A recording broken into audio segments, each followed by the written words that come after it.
Hey everybody, welcome back. It's me, Rosalie. Welcome to the Ultimate World Music Reaction Channel. We are all about music and psychology, exploring these artists from all around the world. And today we're going to dive into a legendary classic band named Pink Floyd. Now, this is a band that many of you know from all around the world, and they are a rock band, the legendary historic band, if you will. They formed in London in 1965, and they have been around for a while. Written so many classic songs that many know, but I don't really listen to their music much. Like, they have some hits that if I listened to them or I heard them, I'd know, okay, yeah, Pink Floyd. But it's just not the type of band that I would regularly listen to. I just grew up with different artists and listened to a lot of different things in my life. And today I want to dive into a song of theirs that has been listened to millions and millions of times, 15 million times on YouTube from this particular Pink Floyd channel. And it's called The Great Gig in the Sky.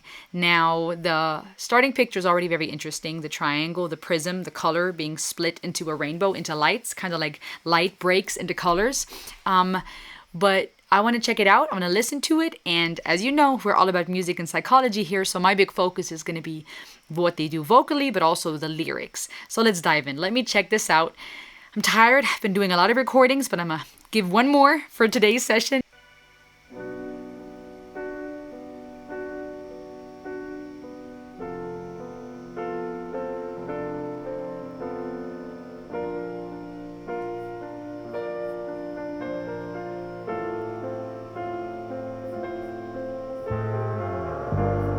That piano entry just has that old school vibe, classic, timeless. Nothing like a clean, grand piano.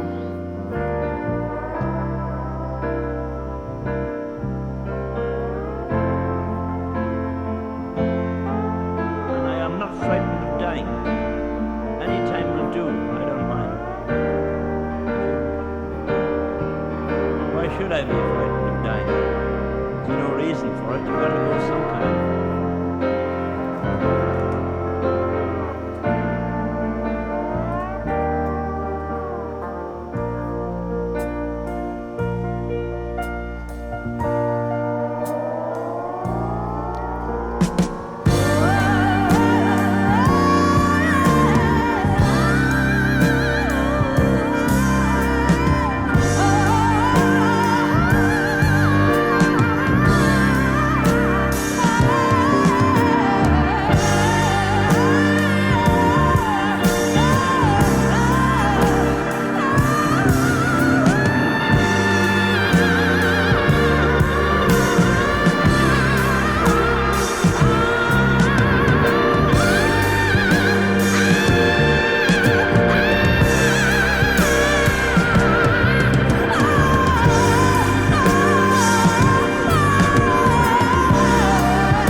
Wow.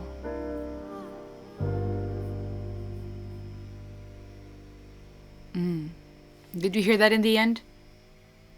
Wow. Almost like that synthetic, almost like the sound of a record, of the synthetic adjustment, like tuning. This was very different than what I've expected. I know Pink Floyd, like I said, I don't listen to them much at all. Not familiar with their work very much, but they have been around. They're a timeless, historic band, have been around for a minute. And this particular song was, I believe, off their 1973 album, if I'm not mistaken. And it was very different than what I've expected because I was expecting some lyrics.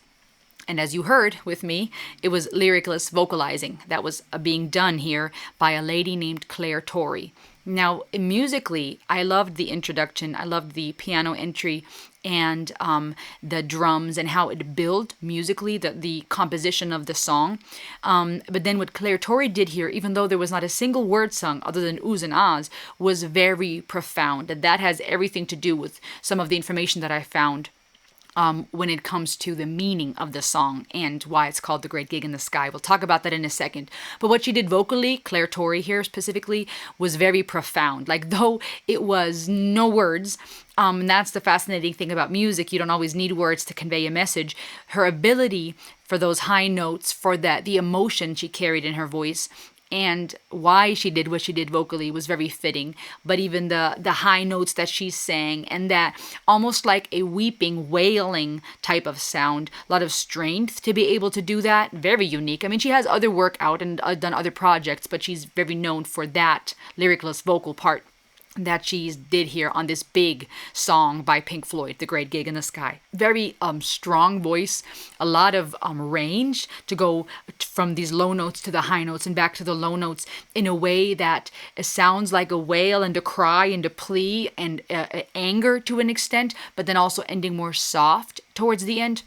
Now, the information that I found is that the intro is spoken by Gary O'Driscoll, and it says, "I'm not frightened of dying, you know. Any time will do. I don't mind. Why should I be frightened of dying? There's no reason for it. You've got to go sometime." And then it goes over to the lyricless vocal and that song and the piano and the drums and that build up. But from what I understand, it's a song that's meant to be dealing with or talking about death, about life and the gradual descent into death, which is why in the beginning, first half of the song, her vocalizing is much more intense, angrier, perhaps like a person that is in the process of dying but refuses to do so, that agony of having to deal with death, the death anxiety that we all face. And then the second half, gentler, as if the dying person is giving in or is fading away or accepting that this is what's happening. It's fitting that I just listened to this because, again, you guys know I'm all about music and psychology.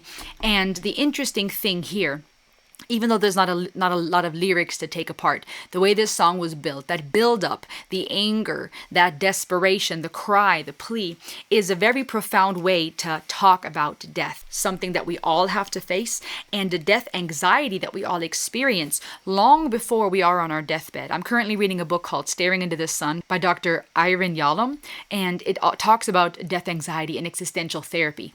And the crazy thing is that according to those who focus on existential theory and who use death anxiety and existential angst and fear as a primary reason for a lot of distress and things that people experience, those who have a very existential approach in their therapy and in their philosophies, they believe that under every issue with pretty much anything that people deal with, the underlying, deep down, the underlying cause is death anxiety. So for example, if someone is struggling with appearance and they're consumed and insecure and consumed with how they appear and what they're wearing, what they're doing, or someone is consumed with success and distressed at not having achieved enough in life, or whatever they may face, according to a lot of his experience in the practice, he would realize that a lot of times underneath all that was a death anxiety. People struggling with the fact of their mortality, the fact that their time was running out, the fact that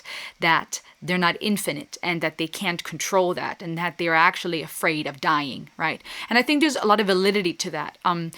of course, things are more complicated than just black and white sometimes, and there's different theories as to why we do what we do and where things are coming from, and if we're supposed to just dig deep into the past or focus on the present. So many different theories when it comes to psychology, how to approach things.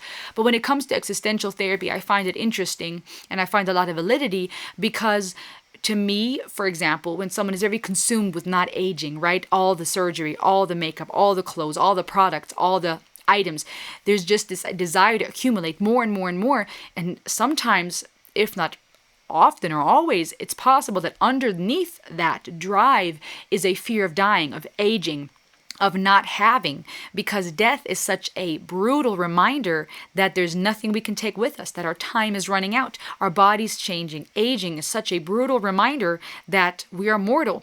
That goes for success, for accumulating wealth, right? This idea of I'm running out of time. I will not be able to experience everything I want to experience. I won't accomplish everything I wanted to achieve in this life. And a lot of times it takes a crazy experience like a sickness or a loss of a loved one, something drastic and dramatic, for people to get from a place of being so focused with how things are to a more ontological state of that things are, being at a place where we're more focused on that things are. We're not so consumed with things, but we're more focused on existence and that things are. And sometimes it takes a drastic experience in life to get to that place and realize, man, I've got to savor life, right? What's the point of living if I'm only living to die, and if I'm so consumed with running away from death? And we could talk about this for a long time. I'm yet learning more and more about this topic, but I think there's something so powerful. And even philosophers of old, because that's where a lot of psychology comes from, old philosophies and things that have been built on. Even philosophers of old, right, have been in that search. That's why you have different focuses and theories, some that try to escape death and their fear thereof by looking for pleasure. And then you have those who find or think they can find fulfillment by avoiding pleasure at all costs. And you have different philosophies, different theories in life, different approaches, but underneath, I think many of us, even if subconscious, dealing with death anxiety because our mortality is so ever present, because time keeps ticking and people around us die and things change and the leaves wither and winter comes, and it's just a constant reminder that time is running out, one holiday after the other, and feels like it gets earlier and earlier into the year when stores stock up on the next holiday items, right? It's like Valentine's Day and they already got Christmas stuff. I'm exaggerating, but you get my point, right? There's this chase to try to capture and control time, and the irony is that while doing so, we're not actually living.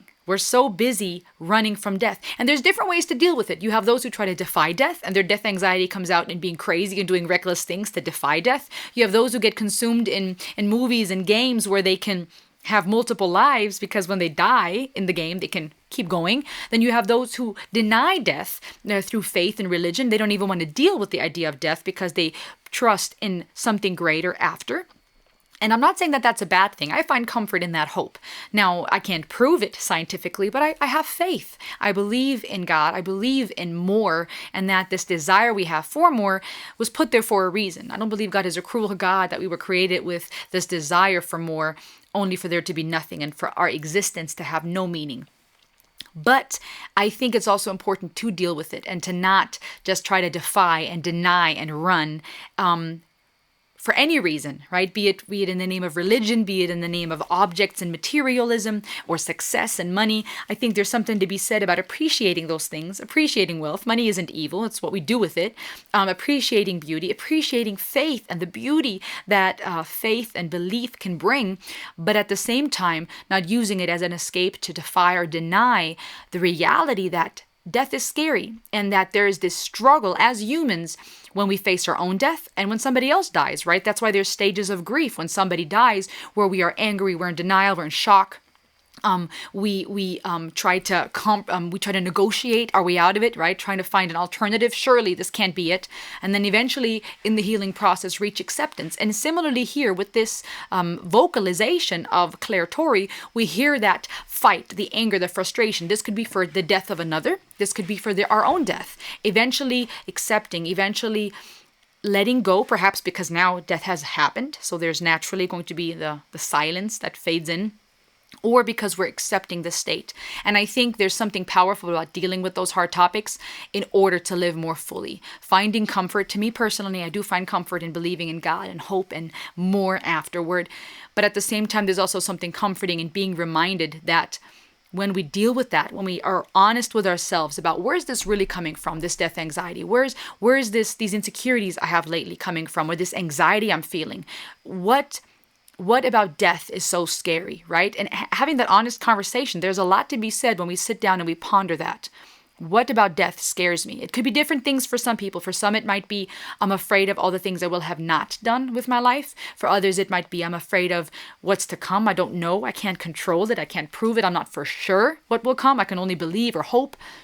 For others, it might be a fear regarding those they leave behind, right? Losing control, losing the ability to protect our loved ones, to make sure they'll be okay.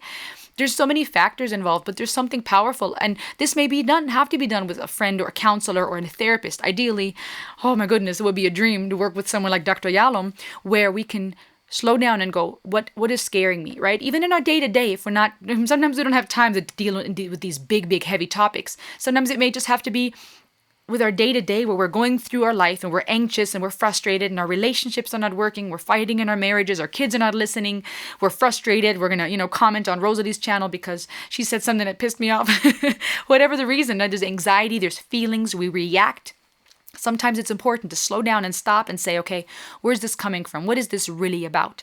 And if we look deep enough, we might discover that there's something deep here that needs to be addressed. And I think there's something beautiful to me that we can find in peace in living life more to the fullest when we embrace that death is part of it, and we understand this is who was it that said that? Was it Sartre who said something, and I'm going to paraphrase, along the lines of living life in a way that with the last heartbeat, it's the last page of my work, and the only thing that death will get is a dead man. Almost basically, in the way that I understand that is, I want to live in a way that my last heartbeat falls on the last page of my work. I've completed all my work. I've done everything there is to do. And when death comes for me, they'll find a dead man, a dead woman, because I've lived life so fully. And I think that happens when we accept and when we work through certain things and we don't keep running from them. And to me, again, there's also a comfort that I find in faith and in this balance between accepting my mortality, working through those. And I haven't found all the answers yet. I have still a lot of answers and I still have a lot of work to be done in that struggle with death anxiety. But as I work through it and as I come to terms with my impending death and all of our death, and I accept it, I go through those stages of grief before it's time to go, and I accept it, being able to come to a place where you can actually live fully. And that's why you have people who are deadly sick or who have only limited time. You find those some of the happiest people in the world, oddly enough, right? When they've come to accept their fate, their illness, or whatever it is, the death of a loved one, something dramatic that happened in their life, a diagnosis. Sometimes these people, when they've come to accept that, sometimes they are very happy people that are just living life to the fullest those last few days, weeks, months, years that they have. And there's something to learn from that. And I have yet to learn more about this, but I think ideally we can find that without having to go through crazy traumatic things in life. Ideally, we can learn to live life to the fullest. That doesn't mean recklessness, right? People that go, oh, what if I die tomorrow? I'm just going to do all this stuff. That's also not really coming to terms with your death anxiety. That's defying it. That's trying to run away from it by now doing all the crazy stuff. But finding an acceptance, finding peace, to me, that's a process and a journey, but then also finding peace that the parts that I don't know for sure, for me personally, the parts that I don't have answers for, I can fall into the everlasting arms and trust that it's going to be okay. And the title of this song, The Great Gig in the Sky, is interesting for that reason. Even the picture, the prism, the triangle with one stream of light, the white line that then is broken into rainbows. To me, that gives off a very hopeful vibe. I'm sure there's more to be interpreted here with the symbolism, but it gives off a very hopeful vibe because light also is broken into colors, right? White is all colors, basically, absorbed all colors. And there's something powerful about that, right? When we look at the universe and galaxies and the different stars in the sky and the vastness of it and the different colors, creation is just majestic. And there's something comforting about going, I'm going to wrestle with this. I'm going to find peace and let go. And I'm going to, personally, for me, trust the great gig in the sky, which could be, an idea for God, could be an idea for the afterlife, right? Something breaking into more, right? That one line breaking into something beautiful. That makes me think of Disturbed's song, The Light, right? When darkness can show you the light. That makes me think of something that seemed linear and simple being broken into something much more complex and beautiful, like the rainbow. That makes me think of death and then breaking through that death part, the point of death, and breaking into afterlife or something beautiful like the rainbow. Whatever the case, many ways to interpret this, and I went really deep psychologically today with existential theory, but I just hope that you can find some comfort today, whatever you're going through. If you're struggling with anxiety and you're working through some hard stuff, I would encourage you to stop, to breathe, and to take time maybe to journal, to speak to a professional, to find a friend and work through some of those things and ask yourself, where's this really coming from? And find some peace today. Know that you are loved and you matter. I believe there's a God that loves us, that is listening, a God that hears and sees. I have a ton of questions, but I have hope, I have faith, and I just love exploring these musical rides with you and the art that is out there in music, in orchestration, in composition, in instrumentation and vocals, even when there are no lyrics sometimes, and in these rides that we're on together. What did you think? Let me know in the comments below, guys. This was quite deep today. So thank you for enjoying this ride with me. If you want, say thanks or become a patron, get a coffee, get some merch. Check all the links below. But remember to like, share, subscribe. Share this with a friend if you wish. And have a great rest of your day. Until next time. Heyo!